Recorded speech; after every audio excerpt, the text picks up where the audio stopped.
हरे कृष्णा। मत्स्य पुराण और भविष्य पुराण में कहा गया है, अत्र वितस्य नित्य त्वाद्वश्यं तत्समाचरेत् सर्व पापापहं सर्वा अर्थदं श्री कृष्ण तोषणम्।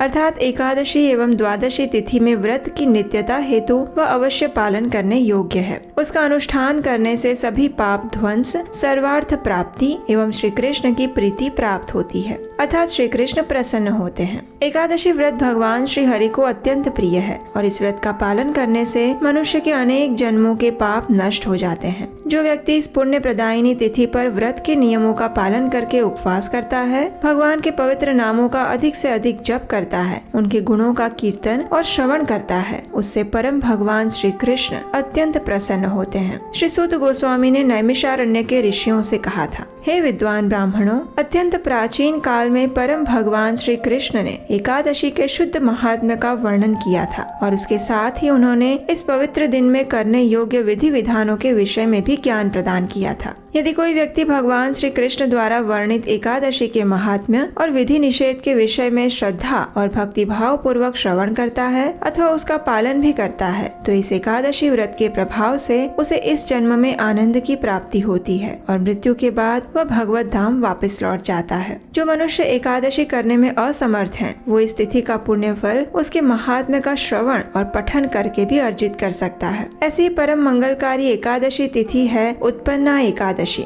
जो कि प्रत्येक वर्ष मार्गशीर्ष मास के कृष्ण पक्ष में आती है। अब हम आज इसी एकादशी से संलग्न एक पौराणिक कथा का श्रवण करते हैं। इस कथा का वर्णन स्वयं भगवान श्री कृष्ण युधिष्ठिर महाराज से कर रहे हैं और इसी कथा का आज हम श्रवण करेंगे। वो सतयुग का समय था जब मूर नाम के एक दैत्य ने अपनी अर्जित शक्तियों से संपूर्ण पृथ्वी को अपने वश में कर लिया था। तो फिर उसकी नजर पड़ी स्वर्गलोक और देवताओं पर। बस फिर क्या था, उस भयंकर दैत्य ने अपने बाहुबल और क्रोध से इंद्र, वरुण, सूर्य, ब्रह्मा इत्यादि सभी देवताओं को भी अपने नियंत्रण में कर लिया। अब घबराए हुए देवतागण कहाँ जाते, तो फिर वे चल पड़े कैलाश की ओर। उन्होंने शिवजी से प्रार्थना करते हुए कहा, हे प्रभु, हमारी रक्षा करें, इस दैत्य के अत्याचारों से हमें बचाएं। उनकी आर्द्र वाणी सुनकर शिवजी तुरंत परिस्थिति की गंभीरता को समझ गए। शिवजी ने कहा, घबराइए मत, इस समय आपको भगवान श्री विष्णु के पास जाना चाहिए और वही आपकी समस्या का समाधान करेंगे। ये सुनकर ब्रह्मा जी की अध्यक्षता में सभी देवी देवता पहुंच गए क्षीर सागर में,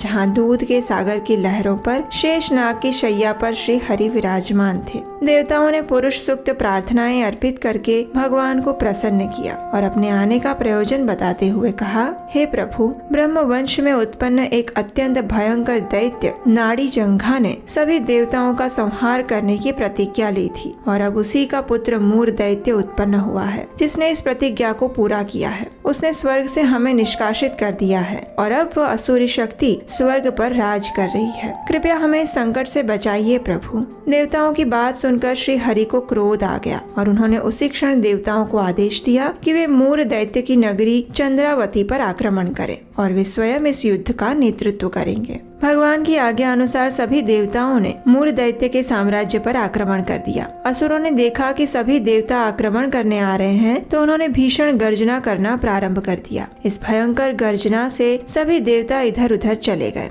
लेकिन पीछे से भगवान श्री नारायण आए। उन्होंने सभी दैत्यों का उसी क्षण संहार कर दिया। तभी भगवान के साथ युद्ध करने के लिए मूर दैत्य स्वयं आया। दोनों के बीच देवताओं के 1000 वर्ष तक युद्ध हुआ। ना तो कोई हारा और ना ही कोई जीता। लेकिन बस अब इस दैत्य का अंत समय आने वाला था, क्योंकि अब भगवान एक दिव्य लीला करने जा रहे थे। अचानक भगवान युद्ध भूमि से अदृश्य हो गए और पहुंच गए बद्रिकाश्रम। वहां जाकर वे हिमवती गुफा में योग निद्रा में चले गए। अब मूर दैत्य भगवान को इतना आसानी से छोड़ने वाला कहाँ था। उसने भी पीछे पीछे गुफा में प्रवेश किया और योग निद्रा में स्थित श्री हरि पर प्रहार करने के लिए जैसे ही वो आगे बढ़ा, उसी क्षण बिजली की कड़कड़ाहट सुनाई दी। एक तेजस्वी प्रकाश पूरी गुफा में फैल गया और वहीं से प्रकट हुई एक दैदीप्यमान कन्या, जिसने मूर दैत्य के साथ भीषण युद्ध किया। पहले उसे निशस्त्र बनाया और फिर उसका गला काट के उसका संहार कर दिया। जब भगवान श्री हरि ने इस कन्या को देखा तो वे अत्यंत प्रसन्न हुए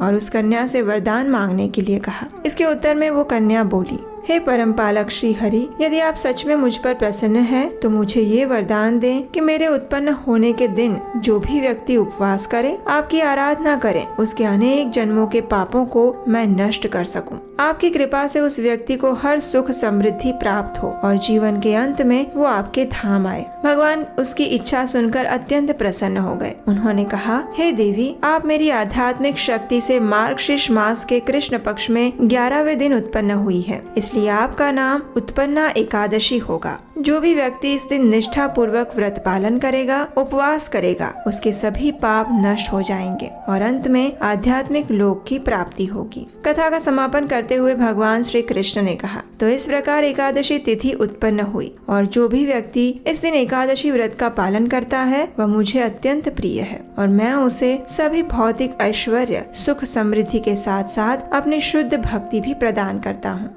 इस दिन व्यक्ति को अधिक से अधिक भगवान के पवित्र नामों का जप करना चाहिए, गाय की सेवा करनी चाहिए, तुलसी देवी को जल और दीप अर्पण करना चाहिए, वैष्णव सेवा करनी चाहिए, भगवान का भजन और कीर्तन करना चाहिए। नारद पुराण में वशिष्ठ ऋषि कहते हैं कि गंगा, गया, काशी, पुष्कर, कुरुक्षेत्र, रेखा, वेदिका, यमुना और चंद्रभागा, इनमें से एक भी भगवान हरि के दिन एकादशी के समान नहीं है। हे राजन, यदि कोई अनजाने में भी एकादशी के व्रत का पालन करता है तो उसके समस्त पाप तुरंत जलकर भस्म हो जाते हैं और वो सरलता पूर्वक आध्यात्मिक जगत को प्राप्त करता है। उत्पन्ना एकादशी वही पवित्र दिवस है जब स्वयं एकादशी तिथि प्रकट हुई थी, इसलिए इस विशेष दिन पर अधिक से अधिक हरे कृष्ण महामंत्र यानी हरे कृष्ण कृष्ण कृष्ण हरे हरे, हरे राम राम राम हरे हरे, इस महामंत्र का उच्चारण करके मनुष्य असीमित पुण्य फल की प्राप्ति कर सकता है। इसलिए आप सामान्य दिनों में जितने भी माला करते हैं उससे अधिक माला का जप इस दिन करना चाहिए। भक्तगण सामान्य रूप से एकादशी के दिन 25 माला का जप करते हैं। अगर आप एक भी माला का जप नहीं कर रहे हैं तो इस एकादशी तिथि का दिन हरे कृष्ण महामंत्र का जप शुरू करने के लिए सर्वश्रेष्ठ अवसर है, जब आप कम से कम 2,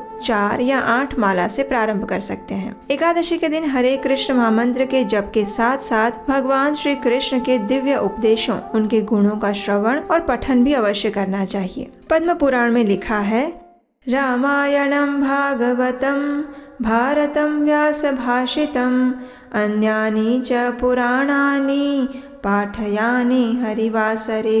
अर्थात रामायण, भागवतम, महाभारत और महर्षि वेदव्यास रचित अन्य पुराणों को एकादशी के दिन पढ़ना चाहिए। एकादशी के दिन प्रत्येक व्यक्ति को अन्न जैसे वर्जित पदार्थों से उपवास करना चाहिए। इस दिन आपके लिए संभव है तो आप निर्जल जल के साथ, फल, दूध इत्यादि के साथ या फिर एकादशी प्रसाद लेकर भी उपवास कर सकते हैं, लेकिन किसी भी स्थिति में गेहूँ, दाल, चावल, फलियां इत्यादि अन्न युक्त चीजों का या फिर उससे बने हुए पदार्थों का सेवन नहीं करना चाहिए। इस प्रकार भगवान श्री कृष्ण कहते हैं कि जो भी व्यक्ति स्वयं को भगवान विष्णु के प्रति समर्पित करते हैं और अपना समय एकादशी की महिमा के अध्ययन में लगाते हैं, वे यशस्वी हैं। जो एकादशी के दिन कुछ भी न खाने का संकल्प लेते हैं उसे अश्वमेघ यज्ञ का पुण्य प्राप्त होता है, इसमें कोई संशय नहीं है। तो ये थी आज की उत्पन्ना एकादशी की व्रत कथा। चलिए अब हम बात करते हैं आने वाली विशेष एकादशी की, यानी गीता जयंती की। इस बार गीता जयंती के शुभ अवसर पर हम आपके लिए लेकर आ रहे हैं एक विशेष भगवत गीता क्रैश कोर्स। अगर आप भगवत गीता पढ़ना चाहते हैं लेकिन समझ नहीं आ रहा कि कैसे शुरुआत करें, तो ये कोर्स आपके लिए है। इस्कॉन लुधियाना द्वारा आयोजित ये कोर्स 18 सत्र का रहेगा, जिसमें कोर्स के पूर्ण होने पर आपको एक सर्टिफिकेट और भगवत गीता यथारूप भेंट दी जाएंगी। तो जल्दी से जल्दी इस कोर्स के लिए रजिस्ट्रेशन करवाएं और इसका लिंक और डिटेल्स नीचे डिस्क्रिप्शन बॉक्स में दिया गया है, क्योंकि इसमें सिर्फ लिमिटेड सीट्स अवेलेबल हैं। अगर आपको ये कथा अच्छी लगी है तो इसे लाइक कीजिए और अपने परिवार और मित्रों को भी शेयर कर दीजिए। अगर आप हमारे चैनल पर पहली बार आए हैं और अभी तक आपने इसे सब्सक्राइब नहीं किया तो आप शायद ऐसे ही रोचक कथाओं को दोबारा नहीं देख पाएंगे, इसलिए याद से चैनल को सब्सक्राइब जरूर कर लीजिएगा। अगर आपको प्रमाणभूत शास्त्रों से ली गई ये कथा अच्छी लगी है और इस कार्य को आगे बढ़ाने में अगर आप हमारी सहायता करना चाहते हैं तो स्क्रीन पर दिए गए नंबर पर आप हमें आर्थिक योगदान भी भेज सकते हैं। तो चलिए इस परम पवित्र उत्पन्ना एकादशी के शुभ अवसर पर इस व्रत का संपूर्ण श्रद्धा और निष्ठा से पालन करते हैं और अपनी आध्यात्मिक प्रगति में अग्रसर होते हैं। हरे कृष्णा।